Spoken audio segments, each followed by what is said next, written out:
Zeos has had collabs before, and most of them are pretty much successful. The Lutsure Z12, the Duno SA6 Ultra, what else? I'm pretty sure there's more. And this time, I think he's collabed with Juzear. It's called the Defiant, and I think he's entering the budget range. And it's a really sweet spot for people who are just beginning in the hobby and probably looking for an upgrade that doesn't break their bank. Because this one here is priced around $100. And so let's see how the Defiant challenges the IEMs and its price point.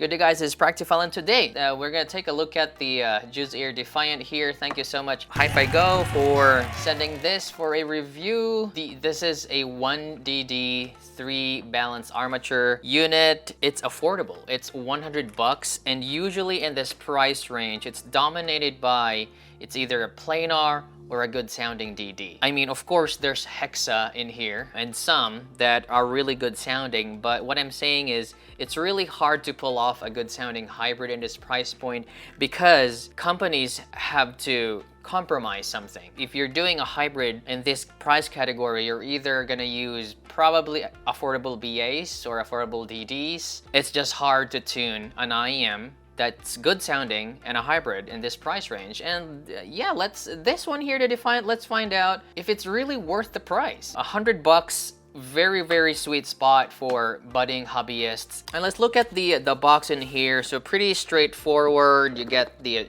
standard Juzear box comes with a case and ear tips and interchangeable connectors. If other IEMs can do it, like if Lutsure can do it with their planars, of course other companies can also do it. It also comes with I'm not sure if you're gonna like it, but like a Zeos stand and a cleaning cloth. Pretty standard unboxing, and of course you get the IEMs itself. The fit is really nice. I used the stock cable, the stock ear tips, because for me the deeper the fit, the more it sounds balanced. For me, if you get a shallow fit, treble just go haywire. Cable is okay for the price, I guess. Nothing really to complain about. I mean, it's interchangeable connectors, so that's a really plus, in this price range. All in all, it's pretty good. I like the design actually because it's green, reminded me of Supernova, 7th Acoustic Supernova, and I'm actually gonna compare it with the Supernova later. So yeah, moving on to how it sounds. Let's check the graph in here, the objective findings first. So the Defiant graphs like this one here, and let me overlay my balance target. It's pretty much compliant with my balance target. You see there an elevation of the sub bass a little bit, and you hear that too depending on how deep you insert the IEMs. Pretty good sounding overall with the bass glide in there. I don't also call it like a bass head level bass, just enough balance really. The gain is enough, like see there's a very good glide in there. Moving on to the treble. Vocals sound really good. Near natural, I would say near natural, and probably it's because of that treble energy in there. You see that spike in there in the treble? I'm gonna talk about that later. With the Juzears that I have, they always have this treble spike in here, so I'm not sure if it's a unit variance or a deliberate tuning direction. I do think that it makes the treble a little bit unnatural, especially on the cymbals. But overall, it's a balanced sound, colored of course. I'd say it's pretty much like a mild V.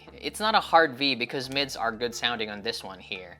So yeah, probably like a mild V tuning approach. Let's move on now to my subjective scoring, wherein I score the IEMs. Check somewhere around here on, if you want to know how I score IEMs. I'm gonna be scoring it based on its price range, and it falls in my second category, which is 60 to 120 bucks, because these are like 99 bucks, which is crazy affordable actually for a collab. Not everyone do that. I mean, Kryn does it like sub $100, but yeah, let's see how I'd score this here. Let's start with the tonality. So for the tonality on this, it's pretty much, as I've mentioned, it follows my target. Yeah, as I mentioned, the treble it really breaks it for me. I mean, I could have scored this perfect. The bass also, it's a little bit too much in the sub bass. I actually prefer a lesser sub bass. Sometimes mid bass over sub bass, I prefer that. So for tonality, I'm just gonna score it 2.5. I like it. Overall, I like the tonality. It plays most of my libraries well. It plays some genres. Probably not metal. Like cymbal heavy tracks, it's if you can take this kind of treble, I'm not saying it's peaky. It's just that probably because I'm a drummer and I'm really picky on how my cymbal should sound. So moving on to the bass, again, the bass is nice, it's punchy. The sub bass does create that tightness in there. A little bit north for my preference, really. So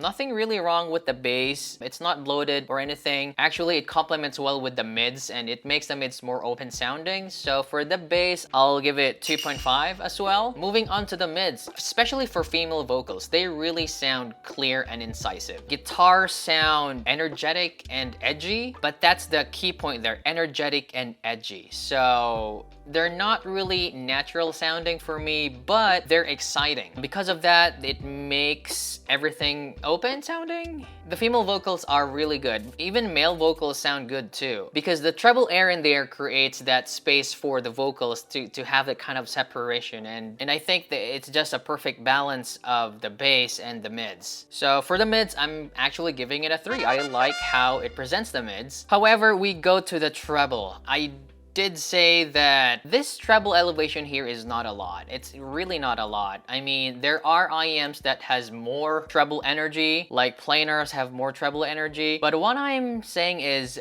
the BAs that they're using here, because again, this is priced around this price point, and I'm pretty sure there are compromises to that. And I'm thinking it's the BAs, you know, like they have to cut corners in here. And I'm thinking maybe they're using probably mid-level BAs. And I hear the quality of the BAs here. They just don't sound natural. They're not peaky in any way. It's just that I've heard IEMs that render cymbals better. That's my point in there. So it's airy, yes, it sounds really open, it really complements with the mids, but when those cymbal strikes go on and on and on, I just noticed that, dang, that doesn't sound right for me. So for the treble, I'm just gonna give it 1.5. Moving on to the technicalities, again, it sounds very open, the separation is good, everything is under control actually. Because of the quality of the treble here, I also don't think it has a very good detail retrieval. So for the price, it's actually, the stage is nice,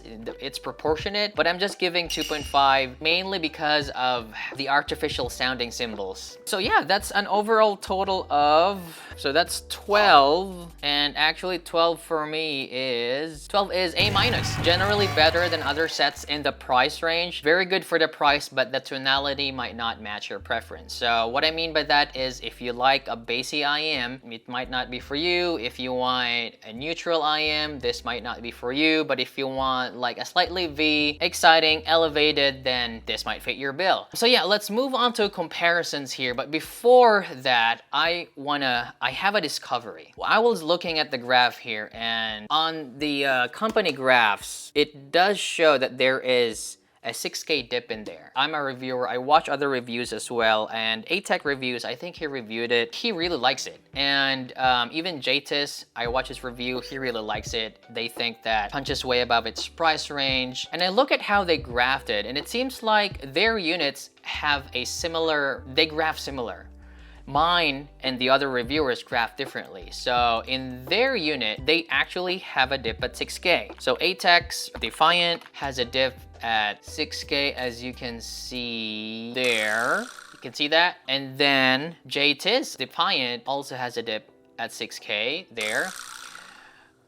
And I mean, these people, like, when I watch reviews, most of the time I kind of like resonate with their impressions, you know, like if it sounds good for them, it also sounds good for me. If it sounds bad for them, I also don't like it. So there's this consistency, but except for this one here, I was like, why do they like this? Like for me, the cymbals just doesn't really sound right. And I'm thinking this could be just maybe quality issue or something, or I don't know what's going on. What is the correct tuning for this? And I'll go with the company graphs here, because in the company graphs, it has a little dip there around 6K, and my unit does not have that dip. Now, if my unit has that dip, I would agree that they would sound more natural. Like even with my neutral target, I have that dip in there. That is deliberate to make vocals more forward and the bass more full, and to mitigate all the peaks, you know, in the treble. And I would understand why they would like it, because, you know, like even my neutral target has a dip in there. So yeah, that is just my my theory. I don't know if, you know, hopefully though, Juzear, please make sure that, just make sure that, you know, like the QC is up to par. I know it's a budget set, but checking out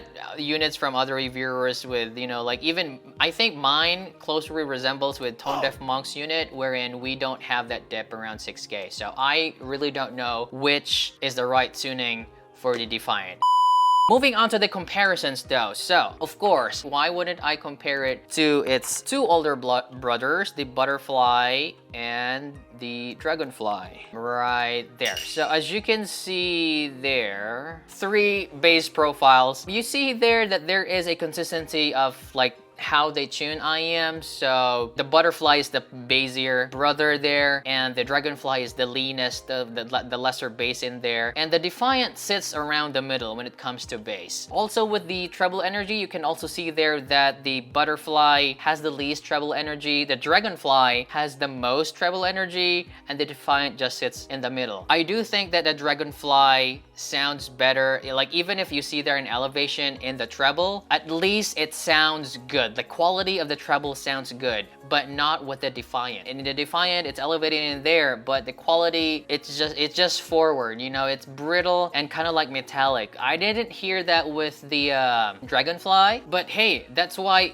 when you look at this here, tuning wise, it looks like the Defiant would be a very, very good sweet spot. If you don't like bassy IEMs, and if you don't like too much treble, the Defiant would be a good pick for the price of $100. It is a good starter IEM. Like even like if you're an upgrade coming from, you know, sub $100, it is a good pick. Next one would probably be the Super Mix. So why is the Super Mix here? Because I'll explain why. There, you can see there is a similarity, although the Super Mix bass looks a lot, but on listening, I think the Juzear slams harder and has more texture in the bass. What the similarity is lies in this upper treble here, past 10K. I feel like it really has the same brittleness on the cymbals. A lot of people enjoy that kind of presentation. I mean, I enjoyed it before, that kind of treble presentation, but probably not now. So if you really like that kind of like airy and sparkly kind of like treble presentation, the Juzear Defiant would be a better pick because it's actually cheaper than the Super Mix 4. Another one would be the SimGod EW300. It's actually much cheaper right there. Just letting you, just showing you that this kind of tuning actually has a lot of similarities, and the SimGod EW300 is actually much cheaper. It's also bassier. So if you want more prominent bass, maybe the EW300 would work for you. Treble wise, I don't really think that the treble of the EW300 is metallic, probably because it's using a different kind of brighter. It's using planars, and the bass is also there to mitigate those frequencies. So if you want a bassier version of that and cheaper, so the EW300 is a good pick. If you want an overall smoothness to the sound and a little bit airier, then the Juzear Defiant would probably be for you. Next one is the clean. It's here because, I mean, it's unfair to compare this because the clean is a single DD, but I'm just showing you that you can actually get this kind of signature in a cheaper price range. K-Fine Clean ranked an S for me because of its overall sound and value. And personally, I'd probably pick the clean because it's much cheaper, it's tamer, I mean, it's more correct sounding. Of course, it's a DD, it's unfair to do, to compare both, but just letting you know, the clean, look at that, like the clean can go toe-to-toe with IEMs priced more. So, but like some people would also prefer hybrids. So if you want a hybrid and you want something that sounds similar to the clean, the Juzear Defiant would be a good pick too.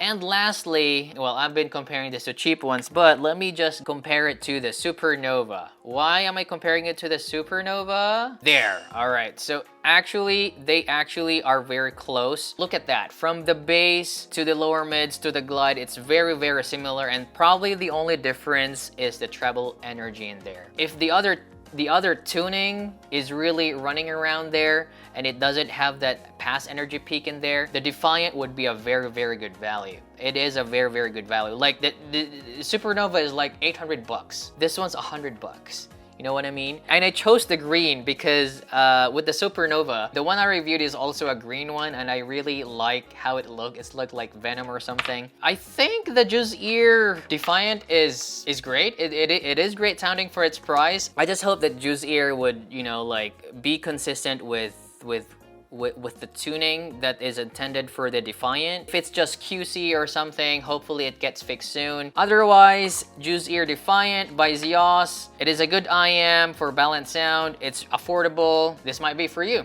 Thank you so much and have a great day.